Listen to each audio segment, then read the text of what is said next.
அன்பான நேயர்களுக்கு வணக்கம். இந்த நிகழ்ச்சியில நம்ம அல்சருக்கான காரணங்கள் என்ன, அதுக்கேற்ற உணவுகள் என்ன பார்ப்போமா? பொதுவா இன்னைக்கு அல்சர் அப்படின்னு சொல்றாங்க. அல்சருங்கிறது புண். ஆனா அநேக பேர் நம்ம என்ன நினைச்சுக்கிறோம்னு சொன்னா, அல்சருங்கிறது குடல்ல வரக்கூடிய குடல் புண்ணத்தான் அல்சர் அப்படின்னு நினைச்சுக்கிறோம். ஆனா அல்சருங்கிறது வெளியில வந்தா அது எக்ஸ்டர்னல் அல்சர், குடலுக்குள்ள வந்தா உடம்புக்குள்ள வந்தா அது இன்டர்னல் அல்சர். ஆக மொத்த புண்ணத்தான் அல்சர் அப்படின்னு சொல்றோம். சரி, இப்போ நம்ம குடல் புண், வாய்ப்புண் இது போன்ற இன்டர்னல் அல்சரை பத்தி நம்ம இன்னைக்கு பார்க்கலாம். இப்போ இன்டர்னல் அல்சர் அப்படின்னு சொன்னா, இப்போ நிறைய பேருக்கு மவுத் அல்சர், வாய்ப்புண் அப்படிங்கிறது. வாய்ப்புண் அப்படின்னு வந்தாக்க நிறைய பேர் என்ன சொல்லுவாங்க, உடல் உஷ்ணமா இருக்கும், அதனால உங்களுக்கு வாயிலெல்லாம் புண்ணு வந்திருக்கு அப்படின்னு சொல்லுவாங்க. இது ஒரு காரணம். மற்றொரு காரணம் பார்த்தோன்னா, நம்மளோட விட்டமின்ஸ் குறைபாடுனால கூட இன்னைக்கு இந்த மவுத் அல்சர் வரும். அப்ப அது ஒரு காரணம். அடுத்தது பார்த்தோன்னு சொன்னாக்க, நம்மளோட உணவு பழக்க வழக்கம், அன்டைம் ஃபுட், அல்லது நமக்கு உடம்புக்கு ஒத்துக்கொள்ளாத காரம், புளிப்பு இது போன்ற உணவுகளை அதிகமாக சாப்பிடுவதாலும், டீ, காஃபி, மதுபான வகைகள், புகைப்பிடிப்பதனால், இது போன்ற பல காரணங்களாலும் நமக்கு இன்டர்னல் அல்சர், குடல் புண், வயிற்றுப்புண், மலக்குடல் புண் இது போல நம்ம சொல்லலாம். அதாவது சிறுகுடல், பெருங்குடல், மலக்குடல் இது போன்ற புண்கள் வர்றதுக்கு நிறைய காரணங்கள் நம்ம இருக்கு. அந்த வகையில இப்போ ஒருத்தருக்கு அல்சர் வந்துருச்சுன்னு வச்சுக்கோங்களேன். இதுல நம்ம ஒரு சின்ன சின்ன விஷயங்கள் உங்களுக்கு நான் ஞாபகப்படுத்தலான் இருக்கேன். இதுல பார்த்தோன்னு சொன்னாக்க, பிளட் குரூப் கூட நம்ம முக்கியமா பார்க்கணும். இப்போ அல்சருக்கும் பிளட் குரூப்புக்கும் என்ன சம்பந்தம் அப்படின்னு நீங்க யோசிக்கலாம். இருக்கு. இதுல பார்த்தோன்னு சொன்னாக்க, ஜென்ரலா இப்போ பிளட் குரூப்ல ஏ குரூப் இருக்கு, அப்புறம் அதுல பிளஸ் நெகட்டிவ், அதாவது பாசிட்டிவ் நெகட்டிவ் இருக்கு, அப்புறம் ஏபி குரூப் இருக்கு, ஓ குரூப் இருக்கு, பி குரூப் இருக்கு. எல்லாத்துலயுமே plus group, minus group, O positive, O negative அப்படின்னு சொல்லி இருக்கு. இந்த மாதிரி ஜென்ரலா பிளட் குரூப் இருக்கு. இதுல அனைத்து வகை குரூப்பினருக்குமே இந்த அல்சருங்கிறது காமனா வரும்.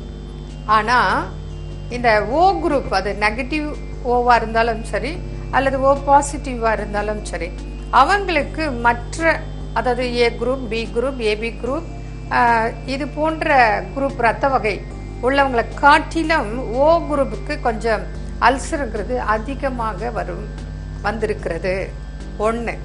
இன்னொன்று பார்த்தோன்னு சொன்னாக்க, யாருக்கெல்லாம் ஓ குரூப் இருக்கோ, அது பாசிட்டிவ் ஆர் நெகட்டிவ் குரூப் இருக்கோ, அவங்களுக்கு அல்சர் வந்தால் விரைவில் குணமாகாது.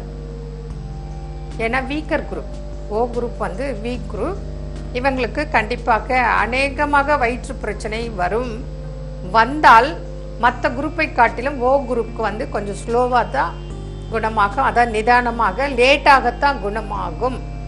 அப்போ அவங்கள ஆரம்பத்துல இருந்தே கொஞ்சம் கவனமாக பார்த்து கொள்வது மிக மிக நல்லது.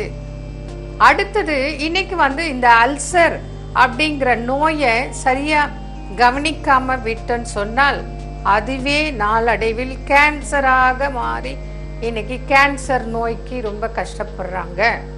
வயிற்றுல புற்று, குடல் புற்று, பெருங்குடல் புற்று, சிறுகுடல் புற்று, கோலன் கேன்சர் இதுவாக கூட மாறி விடுகிறது. அதாவது ரத்த கசிவு ஏற்படும். எப்படின்னு கேட்டாக்க, அதாவது மோஷன் போகும்போது சிலருக்கு ரத்தத்துடன் மலம் வெளியேறும், சிலருக்கு சளிதான் லேசா வரும், அதுல பிளட் வரும், சிலருக்கு வாந்தி வரும், அதுல பிளட் வரும். அல்சர்னால இப்படி கூட ரத்த கசிவும் ஏற்படும்.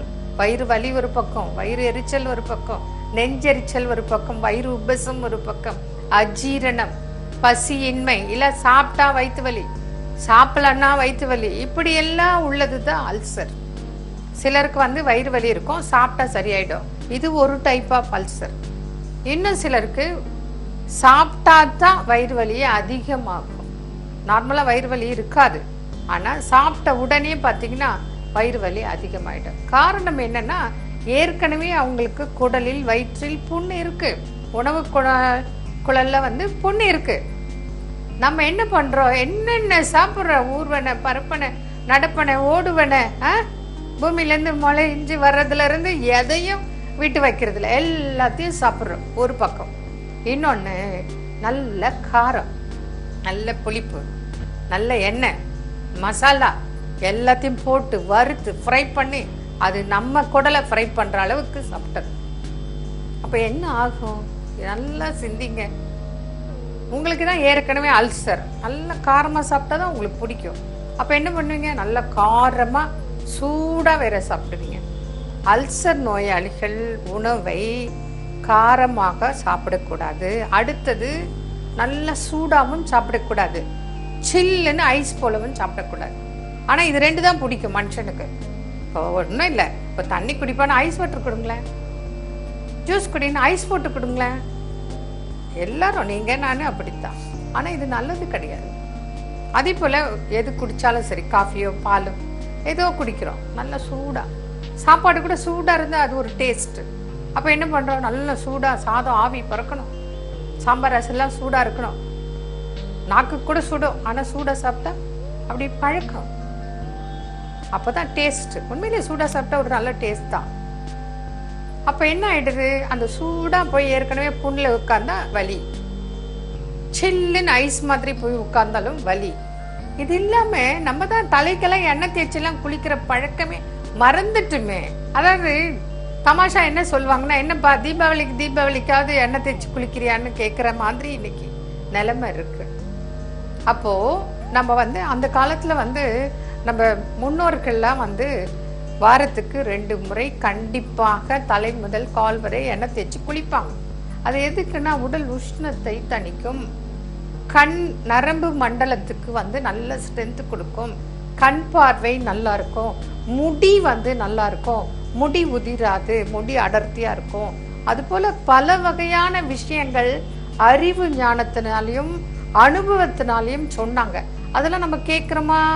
இந்த காலத்து பசங்க எண்ணெய் வைக்காது ஒரு ஸ்டைல், ஏதாவது சொன்னீங்கன்னா எனக்கு தெரியும், ஏன்னா எல்லாம் அவங்க கம்ப்யூட்டர் கையில வச்சிருக்காங்க. அதனால இன்னைக்கு குழந்தைக்கு இந்த சாப்பாடு கொடுக்கணும்னா அம்மா பாட்டி சொன்னா அந்த பொண்ணு என்ன சொல்ல, எனக்கு கம்ப்யூட்டர்ல சொல்லித்தரும். என்ன சொல்லித்தரோம் கம்ப்யூட்டர்ல? அவங்களுக்கு படிப்பறிவு இருக்கலாம், ஆனா அனுபவ ரீதி இருக்கா? இல்ல. அதனால நல்லதை நீங்க கூட தெரிஞ்சு புரிஞ்சு அனுபவிச்சு பாருங்க, சாப்பிட்டு பாருங்க, புரியுதுங்களா? அதை விட்டுட்டு கடையில பிசினஸ்க்காக 1008 உணவுகளை விற்பாங்க. அது நமக்கு எதுக்குங்க? உங்களுக்கு எந்த உணவு தேவையோ அதை தானே போய் வாங்குவீங்க. அதை விட்டுட்டு கடையில விற்கிறதெல்லாம் வாங்கி சாப்பிடணும்னு அவசியம் கிடையாது, புரியுதுங்களா? அவன் பிசினஸ்க்கு அவன் 1000 பண்ணுவான், அது நமக்கு தேவையில்லை. இப்ப எனக்கு அல்சர்னா நான் போவேன் கடைக்கு, உடனே அத்திப்பழம், வெண்பூசணி, மாதுளம்பழம் இது போன்ற உணவுகளை வாங்கணும், சாப்பிடணும். கீரைகளை, மணத்தக்காளி கீரை, நிறைய கீரை, எல்லா கீரையுமே வாங்கலாம், தப்பு கிடையாது. ஆனா அதை நான் அது பிரகாரம் சாப்பிடணும்.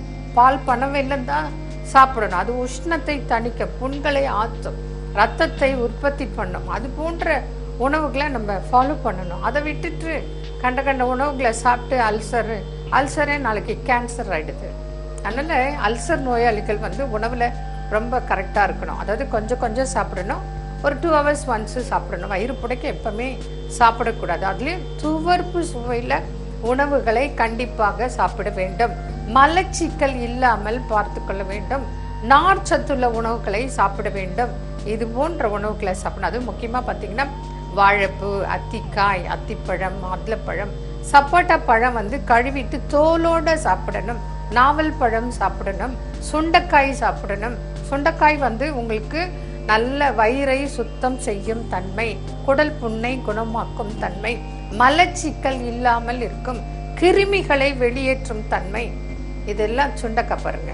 எத்தனை பேர் நீங்க டெய்லி சுண்டைக்காய் சாப்பிட்றீங்களா? கிடையாது. அதனாலதான் வீட்டுல 1 ஸ்பூன் எண்ணெய் விட்டு அதுல நல்லா 20-30 சுண்டைக்காயை கருக வறுத்துருவாங்க. அதை மோர் சாதத்தோட வச்சு சாப்பிடும்போது சுவையோ அதிகம், குணம் அதை விட அதிகம். அதே போல மணத்தக்காளி வத்தல், அதை நீங்க தயிர்ல போட்டு சாப்பிடலாம். இப்ப கிராமத்துல நாங்கெல்லாம் போவோம், அப்படியே வயல்ல மணத்தக்காளி பழம் பழுத்திருக்கோம், பறிச்சு அப்படியே இலையோடு சாப்பிடுவோம். அப்ப வாய்ப்புண்ணுக்கு என்ன சொல்லுவாங்க, அம்மா மணத்தக்காளி கீரை மென்னு சாப்பிடு, இதுதாங்க மருந்து. அதே போல வெந்தயம் எடுத்து வறுத்து பவுடர் பண்ணி வச்சுட்டு நீங்க அப்பப்போ சாப்பிட்டீங்கன்னா உங்களுக்கு வெந்தயம் ஒரு அருமையான மருந்து. ஏன்னா டைஜஷன் ஆகும், கேஸ்ட்ரைட்டிஸ் சரி பண்ணும், மலச்சிக்கலை போக்கும், உடல் உஷ்ணத்தை தணிக்கும். வெந்த பிளஸ் அயன், இரும்பு சத்து இருக்கு, நார்ச்சத்து இருக்கு, கொலஸ்ட்ரால் சேராது. இது போல பல வகையான சிக்கலை தீர்க்கும் ஒரே மருந்து வெந்தயம். இது போல நிறைய உணவுகள் இருக்கு. அதெல்லாம் நம்ம கடைபிடிச்சோன்னு சொன்னாக்க கண்டிப்பாக அல்சர் என்னங்க, கேன்சரே குணமாகும். என்ன நேர்களே, மீண்டும் நாளைக்கு சந்திப்போம். நன்றி, வணக்கம்.